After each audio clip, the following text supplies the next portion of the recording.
Good morning, good afternoon, and good evening, everybody. Thank you for tuning in to another Super Cheese video, and this is a day with big news. The Dragonflight Alpha is out, and I will be jumping onto that immediately, so if you want to be seeing that type of gameplay and exploring all of the classes and everything that the next expansion has to offer, whether or not it's going to be any good or if it's going to be worth it to you, then make sure you hit the subscribe button.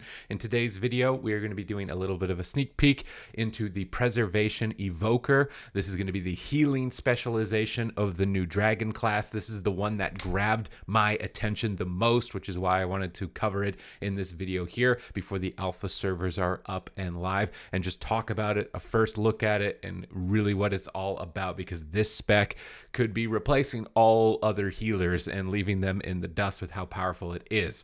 So let's just take a look at it. The Preservation Evoker Essence resource, in addition to mana, the Devastation Evoker is going to have a secondary resource called Essence, which will regenerate around 1 every 5 seconds, and it is used as a resource for certain spells. The rate of acquisition can be modified by certain talents, and you can have a maximum of 5 essence at a time by default. So you're going to have mana as well as some combo points that are kind of just passively generated into using your spells. Your mastery is going to be healing done to allies is increased by 14% while their percentage is lower than your own, so maintaining your high health at a high margin so that you can heal your allies. In PvP, this could mean that you're going to need to be targeting the evokers to try and get their health down so they can't benefit from their mastery. Awakened, which is just your racial ability to the Drakthir, is going to be increasing your mastery further by 1.8%.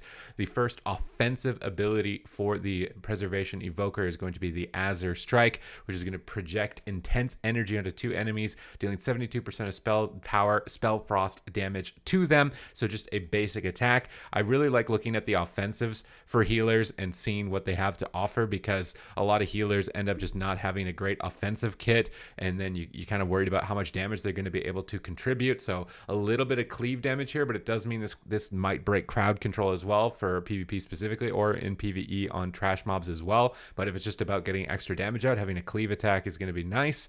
Unravel, which is a blue spell. This is going to sunder an enemy's protective magic, dealing 500% spell power, spell frost damage to absorb shields. So an absorption counter mechanic. This could be if dungeons have any sort of shields on mobs or bosses, bringing this attack in as a specific deal to deal with that could be really great. This is going to help Drakthir or the Evoker in against classes that also have shields, so Mistweaver monks, priests, mages, right? Absorption effects are very powerful throughout Shadowlands, so having a spell to directly attack those is going to be great. Deep Breath, which is going to be a black Dragonflight spell. Taking a deep breath and fly to the targeted location, spewing molten cinders, dealing 4 volcanic damage to enemies in your path. You're immune to movement impairing effects and loss of crowd control effects while flying. So a 2-minute cooldown, very similar to kind of Metamorphosis for the Demon Hunter, where you can just jump through the air, but it's going to be a lot slower. But the longer you make it, the longer you're going to be immune to CC, and it's going to deal a lot of damage in a line. So this could be really effective damage with a 2-minute cooldown. I'm imagining it's going to be doing a lot, but it also has the advantages of trying to outplay any sort of crowd control effects as well. So a very interesting high skill cap ability. Disintegrate, blue, consumes 3 essences, so this is going to require that second resource. Tear into an enemy with a blast of blue magic, inflicting 9 spell frost damage over 3 seconds and slowing their movement speed by 30% for 3 seconds. So you're going to be having a snare. Looks like it's very similar to kind of a mind flay effect onto the Evoker class here, as we can see in the video presented by Wowhead, and I'll have a link to this in the description down below as well. So really cool classic standard dragon animations. Kind of a weak snare, so not super powerful, only at 30%. Not the most exciting one we've seen so far in terms of spells. Fire Breath, red, inhale, stoking your inner flame, release to exhale. This is the mechanic of like holding in your damage and then letting it go later, which is going to be unique to this class. Burning enemies in a cone in front of you for 145% spell power, fire damage, deals reduced damage beyond 5 targets with a 30-second cooldown. So you're going to get this big charge up dragon attack, and the longer you hold hold it, then the more devastating it's going to be. So lining this up with a big stun from your partners or onto a trash pull that you've AoE stunned is going to be great. So bringing in a lot of damage abilities, this is going to be really awesome to play with in PvE and also highly rewarding in PvP. Living Flame, send a flickering flame towards your target, dealing 200% spell power damage to an enemy or healing an ally for 275. So just a very basic direct attack with a cast. Just looks like a fireball, but if you use it on an ally, it's also going to heal. So a little bit of a mix between those two.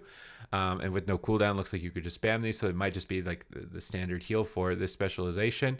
Now when we move down to the Preservation Evoker healing spells, remember, those are offensive spells. So those are kind of the damage ones. So it can kind of fireball enemies. It can fly through the air, immune CC, and do lots of big AoE burst damage. So already I'm liking the offensive kit for this healer. I think having an offensive kit on a healer is very important for just making it feel like you're contributing to the group, and also important for competitive viability and all content. So now moving on to the healing spells, we have the Emerald Blossom. This is going to consume 3 essences, grow a bulb from the Emerald Dream at an ally's location, and after 2 seconds heal up to 3 injured allies. So it's kind of the delayed heal, and at rank 2 it's only going to cost 2 essences and no longer has a cooldown. So at max rank, only 2 and no cooldown. So you can just be popping up these kind of time bomb heals. It reminded me of the Mistweaver healing spheres, but because it has a delay, it's probably going to be a lot less abusive than those healing spheres were in Mists of Pandaria for PvP.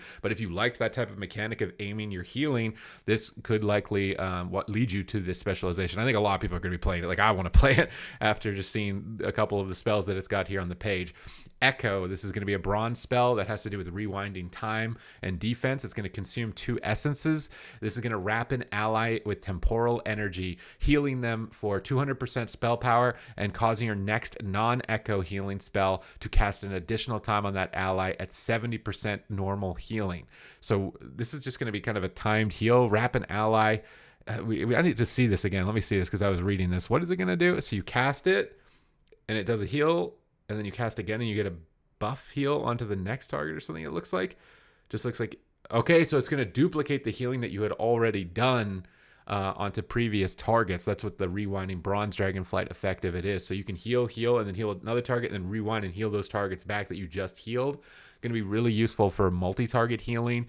Trying to see when this would benefit you the most in PvP. It's hard to see a point right now, but in PvE for multi-target healing, this is going to be great. Or anticipating a big wave of damage. That's a big part of like high-level raid healing, is anticipating a big hit and then timing your heal right as it happens. So storing up these heals from your echo and then having them time when that hits is going to be really powerful. Reversion, reverse an ally's injuries, healing them for 36 over 12 seconds. The numbers are kind of irrelevant, right? We're just looking at the mechanics of this when we're looking at this first look. When reversion critically heals, the duration counts up by 2 seconds with a 9-second cooldown. So it's a heal over time effect that's going to reset itself when it crits. So it's just kind of a perpetually refreshing heal over time effect, kind of similar to the revitalize mechanic for resto druids in PvP. So this is just great, just standard heal over time effect. And it's going to likely be very important that you're going to be purging this off depending on how the talents work with it. So just some classic healing mechanics here. Nothing too surprising. Kind of waiting to see when we get into the big spells. Dream Breath, which is a green dragonflight spell focused on healing. Inhale, gathering the power of the dream. Release to exhale, healing 5 injured allies in a cone. So this is the healing version of the fire breath that they have. So this is going to be that spell that you can kind of time up for a big heal and then let it go. And do a massive heal, or just do a little one. Maybe you're doing a like fake cast and interrupt, or you need to stop it. But that mechanic of charging up your heal seems to be built into this healing breath as well as the damage dealing breath. And I do wonder what schools of magic these are on. If you get kicked on this healing breath, if that means you can immediately go for a fire breath instead, or vice versa. You can bait interrupts with this. And what's its multi-school going to be? Because that could be very important for its viability. But again, big AoE cone healing, really good for just mechanics in PvE. Going to be a bit tougher to execute in PvP because you need your allies to be in that area of that healing. So depending on how important this spell is for your rotation, could hinder you in PvP. Rewind, which is a bronze dragonflight spell. Rewind 50% of the damage taken in the last 5 seconds by all allies within 40 yards. All allies. always heal for at least 16 healing, increased by 100% when not in a raid. So this is basically alter time for your entire group. An alter time is an insanely powerful ability in PvP for mage. This is going to be ridiculously crazy in PvP. High skill capability, trying to time that on your ally, or do you save it for yourself, or where do you want to put it into the future? I'm curious to see if this is purgeable or removable in any other way than just kind of having to wait it out. 5 seconds is a lot shorter as well, but I think it's a lot more balanced. I think alter time mechanics, that last 10 seconds are way too strong. So having it at 5 makes a lot more sense. This could have, again, a really high skill cap. Spirit Bloom, green Dragonflight, divert spiritual energy, healing an ally for, this number doesn't matter right now to us, splits to injured allies within 25 yards when empowered, 30-second cooldown. So at 1 charge, it heals 1 ally. At 2 charges, it heals the second one. At 3, it jumps to a third. And at maximum charges, it'll jump to 4 targets. So this is another charge-based spell where the longer you hold it, the stronger the effect. So if you only want a quick little target heal, you're going to get the quick target heal. If you want to get a multi-target bounce heal, you're going to be able to get that, again, incorporating that charged mechanic, which is going to be completely unique. Rescue, fly to an ally and heal them, 24-second cooldown. This reminds me of the Mist Walk for Mistweavers, a previous iteration of this type of spell. So just flying to a target, so you get the advantages of the repositioning, but also the option to use it as a heal on your partner, or maybe you want to jump into your healer and then get a big dragon's breath. Really high skill cap, super dynamic ability for the preservation evoker here. I got used to saying that. It sounds weird to think of that as a class in a spec, but this looks really cool. Temporal anomaly, bronze dragonflight, send forward a vortex of temporal energy, healing 3 injured allies within 15 yards every 1 second for 65% of your spell power. This lasts 8 seconds with a 6-second cooldown. So you're just going to be sending forward just kind of like this line heal. These types of heals in PvP are generally not that great. It's kind of like a healing frozen orb is what it looks like on this video. But in PvE, these types of AoE mechanics can be really good, right? Like things like the efflorescence from a Resto Druid on the ground, healing the target. So curious to see how much healing this actually does, but it does just look like a healing frozen orb at the moment, which is kind of funny. We've got Dragonflight, which is the green Dragonflight spell. Take in a deep breath and fly to the targeted location, healing all allies in your path for 400% immediately and over time with a 1-minute cooldown. So you have multiple ways of jumping to allies, but this one has a targeted reticule. It's completely unique to this class. I've never seen that one before. So you're just going to charge up and then go whoa with this big wave of healing. So it's going to just be all about repositioning on the map, getting these big charged up attacks, and really trying to find your good positioning. It's insane right now. This is the most insane class I've ever seen. Okay, we've got Stasis.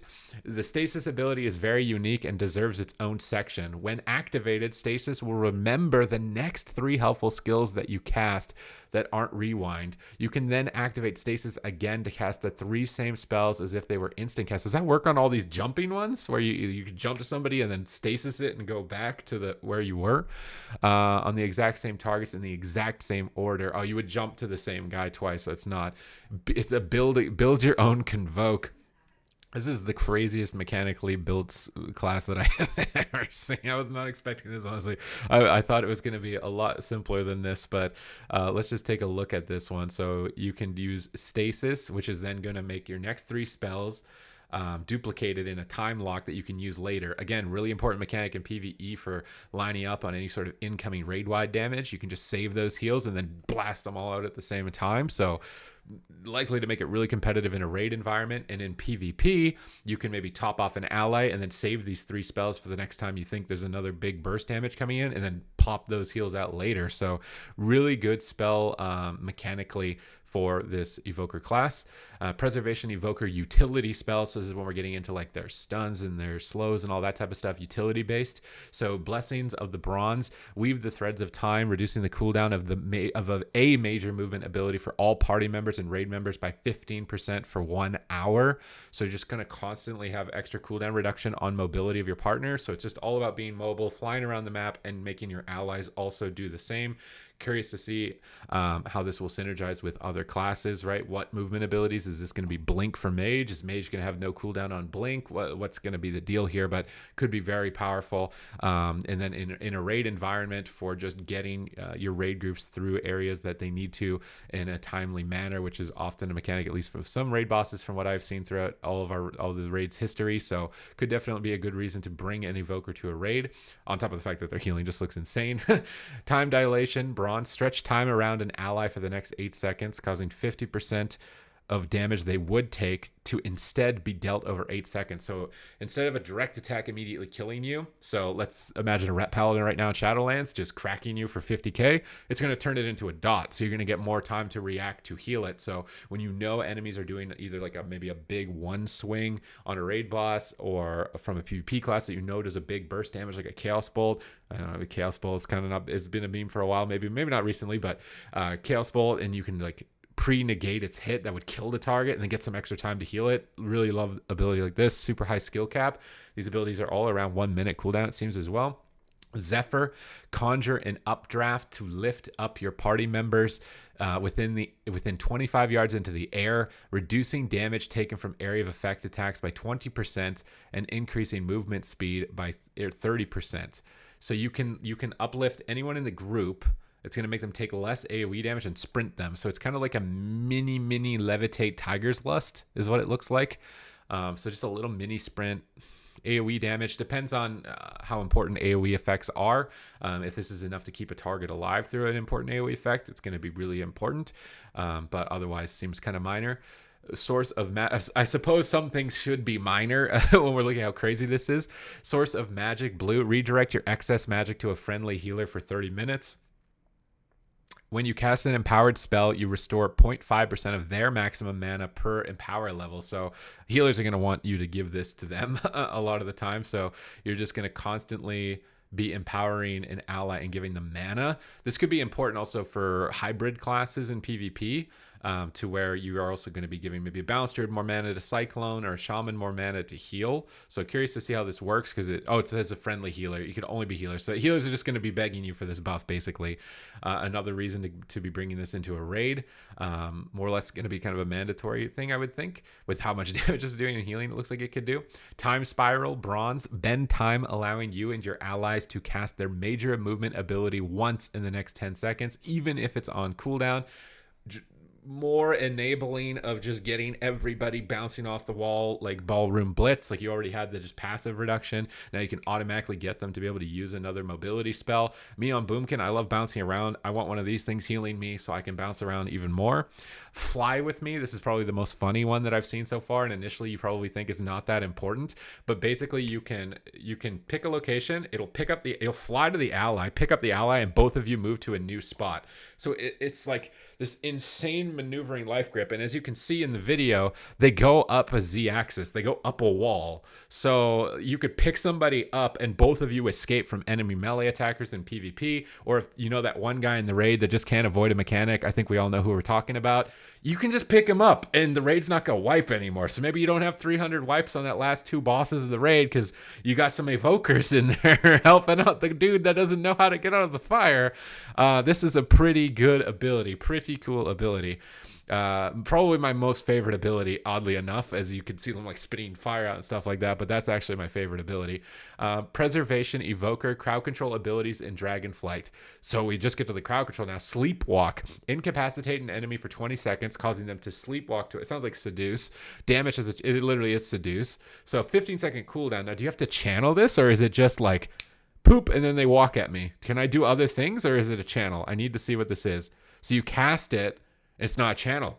Oh my God, it's not a channel. You just cast it like a sheep and then they just keep walking at you. Now, of course, they walk to your original location. They don't keep following you. I was going to say you'd have to keep moving around so you don't break it with damage. That's a really powerful CC. You can pull people that are off pillars. You can pull an important mob and a pull to a different location. Like, this actually is a really cool CC ability. I did not expect that when I took my first look at it, but really cool one. Sleepwalk. Oppressing Roar. Black Dragonflight. Let out a bone-shaking roar at enemies in a cone in front of you, increasing the duration of crowd control by 50%. Oh God, I thought Kidney Shot couldn't get any longer, man. I didn't expect Kidney Shot to get any longer. And you could also roar them and then sleepwalk them for like 13 seconds on your own, like go up to the healer, and oh my God. Oh my God. Like, okay. All right then. Oh, yes. Landslide. Conjure a path of shifting stones towards your target location, rooting enemies for 30 seconds. Damage may cancel the effect. So conjure a path. So it's okay. So it's just a big line in front of you with a root. I love these aiming abilities. That animation looks super satisfying. See a warrior trying to charge. You just blast that through them midway as they're trying to make their way through. Really cool root mechanic. I like that. Tail swipe. Lash out with your tail, knocking enemies within 6 yards into the air. Wait, this is a racial ability? Wait, what? I need to see this. What do you mean knocking them in the air? How far in the air? That's like a typhoon. It's like 75% of a typhoon. You just get a typhoon and then wing buff it. So you get 2 knocks. You can knock them away and knock them up. So you could interrupt with this. This share cooldown, because that's 2 interrupts. You could interrupt the cast with the 1, knock them forward, and then knock them up to interrupt them again. It's a lot of annoying ways to kind of micro interrupt somebody, or micro interrupt trash pulls as well in PvE. Preservation Evoker Combat Utility. Hover. Launch yourself and gain 30% movement speed. Allows Evoker spells to be cast while moving, so you can do all this crazy shenanigans while you're on the move. Okay, so it's going to get move casting on top of everything else that it's got here. You launch yourself up into the air like this, and you can continue to play. It's only for 6 seconds, and it's only 30% movement speed. But when you need to get that important heal, maybe go around the pillar. Really wonder what type of honor talents for PvP is going to be synergizing with this, because that's pretty crazy. Tip the scales, Bronze Dragonflight. Compress time to make your next empowered spell cast instantly at max empower. So if you want to drop a big, fat dragon's breath all over them, you just boom, pop this, palm dragon's breath. That's crazy. It's basically presence of mind here. Really powerful. And glide reduces your falling speed. You can activate this ability with the jump key. Oh, is this like demon hunters? Oh my God, you're a demon hunter. Just all the time, you're a demon hunter. Oh my God, they're giving them everything. You just get everything. All right. Personal defensive cooldowns. Obsidian Scales reinforces your scales, increasing your armor by 200%, so a wall effect, and magic damage by 12%. You're immune to interrupt and silences, so you can do all this crazy dragon's breathing stuff while immune to everything. Renewing Blaze. The flames of life surround you for 8 seconds, healing you for 100% of the damage taken. You're just gonna heal all the damage that you take. What? This is crazy. This is crazy. Preservation Evoker Dispels, Naturalize, cleanses harmful effects from the target, removing all magic and poison. So magic and poison is your baseline dispels, no curses. So Hex could be very powerful against this class. Cauterizing Flame, cauterizes an ally's wounds, removing all bleed, poison, cure, and disease. Feral Druids hate you in PvP. On a 1-minute cooldown. Oh my God. Assassination Rogues hate you. DKs kind of hate you. Oh my God. Oh, and you can remove Hex, because this removes Curse. It's just going to be a long cool. You can only remove it every minute. Oh my God. What? And you get an interrupt. Interrupt an enemy spellcasting and preventing any spell from that school of magic for 4 seconds. It's a 40-second cooldown. Really long interrupt, but it's ranged, and you still get one on top of all those knockups that we just talked about. So really powerful effects here. And these are just kind of like extra little racial effects that you get that I don't think are too particularly impactful. You can use axes, daggers, fist weapons, maces, staves, and swords, and lions, tigers, and bears. Oh my, man, this looks like the most insane class I've ever seen. Like, what the? And we haven't even gotten into it, which I'm going to be doing. So again, if you want to be sure to stay up to date with all the content and everything going on with Dragonflight, hit the subscribe button. But that is going to be it for our first look at the Evoker Preservation Specialization. I hope that you enjoyed this video. I hope this got you excited for Dragonflight, because it's got me excited and maybe a bit concerned. Just a teeny bit concerned. But other than that, thank you very much for watching the video, and I will catch you in the next one.